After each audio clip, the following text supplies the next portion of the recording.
Trans Himalaya, उत्तर पर्वती पढ़ रहे थे ना, उत्तर पर्वतीय भारत के भौतिक प्रदेश।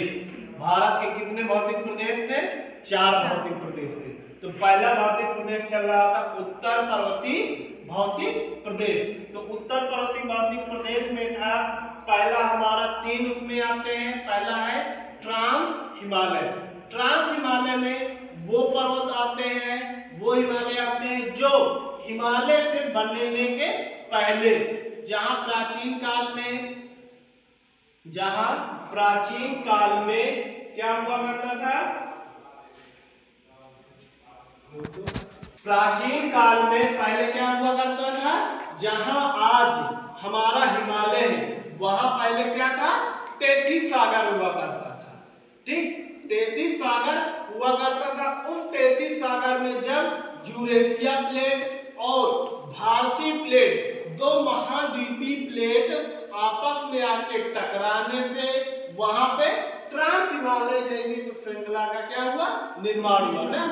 नहीं, इसके पहले क्या था? हमारे यहाँ 33 सागर हुआ करता था, पूरा जल भरा हुआ करता था। तो जब भारतीय प्रायद्वीप और यूरेशिया प्रायद्वीप आपस में टकराए तो ट्रांस हिमालय का निर्माण हो। इस हिमालय से जैसे कि उत्तर भारत की ओर काराकोरम श्रेणी पाई जाती है ना, उसके बाद भारत में फिर लद्दाख श्रेणी पाई जाती है, फिर उसके बाद कैलाश श्रेणी जो भारत में पाई जाती है, फिर उसके बाद है जास्कर श्रेणी। ये 4 श्रेणियां ट्रांस हिमालय के अंतर्गत आती हैं जो भारत की श्रेणियां। इसी श्रेणी से सिंधु नदी भी होके गुजरती है। लद्दाख श्रेणी और काराकोरम श्रेणी के मध्य से होकर कौन सी नदी निकलती है? सिंधु नदी। ठीक, इसी क्षेत्र में जब काराकोरम श्रेणी में क्या है? भारत की सबसे ऊंची चोटी ना, K2 इसी श्रेणी में स्थित है। और ये श्रेणी क्या है?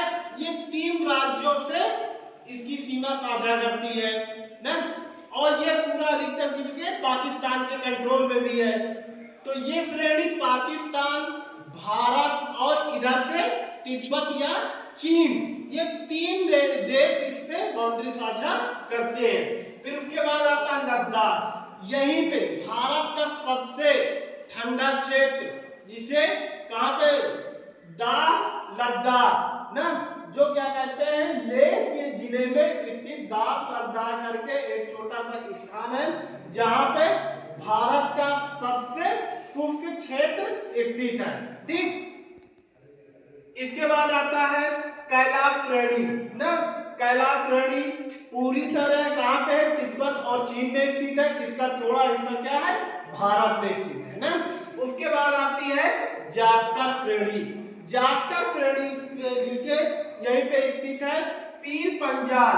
पीर पंजाल किसके अंतर्गत आता है? हिमालय के अंतर्गत आता है। तो ये पूरी जो भारत में ट्रांस हिमालय की पहली बनी हुई श्रेणियां वो ट्रांस हिमालय के अंतर्गत आती हैं। इस ट्रांस हिमालय में 3 नदियां भी आती हैं, जिसमें से भारत से बहती है, भारत के होके भी बहती है। ठीक, तो जैसी पहली नदी है सिंधु नदी ना, ये कहां पे?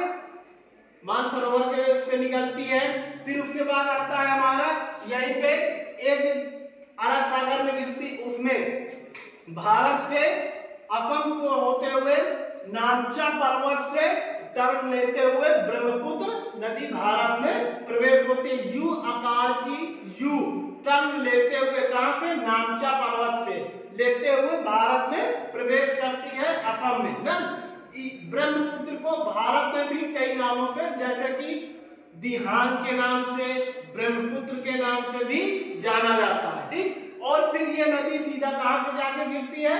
बांग्लादेश में। आगे बांग्लादेश में ये क्या कहते हैं? जमुना के नाम से वहां प्रवेश करती है फर्स्ट डेल्टा का। जब विश्व इन्हीं गंगा और यहाँ भारत में एक नदी निकलती है, भारत में गंगा, ब्रह्मपुत्र नदी और गंगा नदी के मिलने से विश्व का सबसे बड़ा डेल्टा का भी निर्माण होता है, जिसका क्या नाम है? सुंदरबन का डेल्टा।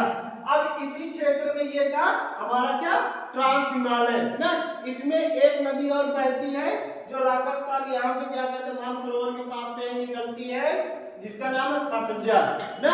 ये तीनों नदियां ट्रांस हिमालय की नदियां हैं और यहीं से कुछ भागीरथी जो भारत में गंगा, गंगा का पहला नाम जो क्या कहते हैं पहाड़ी उत्तराखंड में बहती है, उसका किस नाम से जानते हैं, उसको भागीरथी के नाम से भी जानते हैं। तो ये सारी नदियां कहां से निकलती है, ट्रांस हिमालय से।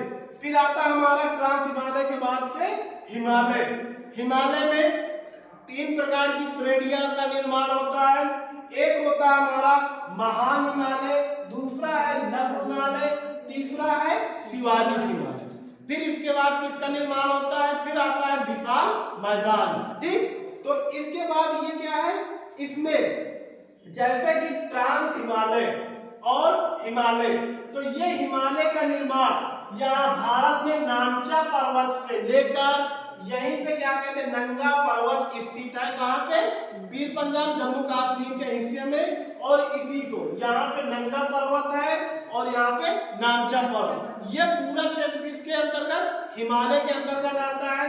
और यहीं से नंगा पर्वत से सिंधु नदी गिरती है और नामचा पर्वत से भारत में ब्रह्मपुत्र नदी क्या होती है, यूटर्न लेके प्रवेश करती है। तो ये पूरा क्षेत्र कितना है, इसकी टोटल हिमालय की लंबाई कितनी है, 2400 किलोमीटर इसकी लंबाई मानी जाती है। ठीक, अब ये ट्रांस हिमालय से क्या कहते हैं महान हिमालय या हिमालय जब अलग होता है तो उसको कौन सी रेखा अलग करती है, ITCZ। ठीक, ITCZ के नाम से ये क्या होती है, अलग होती है। फिर इसके बाद आगे जब महान हिमालय और लघु हिमालय, ये दोनों किससे अलग होते हैं, MCT मेन सेंट्रल ट्रस्ट के नाम से क्या होती है, ये बाउंड्री इसकी क्या करती है, साझा करती है। फिर उसके बाद लघु Himalaya MBF main boundary hard, इसकी वजह से ये क्या होता है, महान लघु हिमालय से महान हिमालय क्या हो रहा है, शिवालिक। ठीक, लघु हिमालय और ये बीच में क्या है, शिवालिक है। तो ये दोनों को कौन अलग कर रहा है, शिवालिक को और लघु को MBF मेन बाउंड्री हार्ड। फिर उसके बाद आता है शिवालिक और महान हिमालय या इसी को शिवालिक और विशाल मैदान से कौन सी बाउंड्री साझा करती है, कौन सी रेखा अलग करती है, HFF हिमालय फ्रंट फॉल्ट के नाम से क्या होती है, ये अलग होती है। तो ये क्या है, ये हमारा हिमालय है जो हिमालय क्या करता है, तीन भागों में बटा हुआ है, महान हिमालय, लघु हिमालय और शिवालिक हिमालय के नाम से जानते हैं। इसमें से जैसे कि महान हिमालय में कंचनजंगा, एवरेस्ट, माउंट एवरेस्ट, विश्व की सबसे ऊंची चोटी, नामचा पर्वत, क्या कहते हैं ना, कंचनजंगा, नंगा देवी, अन्नपूर्णा, ठीक, और नंगा पर्वत, कामेट वगैरह, और फिर आगे नंगा पर्वत आदि प्रकार की क्या है यहाँ पे श्रेणियां पाई जाती हैं, जो क्या है महान हिमालय में के अंतर्गत आती हैं। यहाँ पे भारत के अरुणाचल प्रदेश से स्टार्ट होते हुए यहाँ पे जाते हुए सबसे अधिक श्रेणियां जो सबसे बड़ी पाई जाती है वो कहाँ पे, नेपाल में।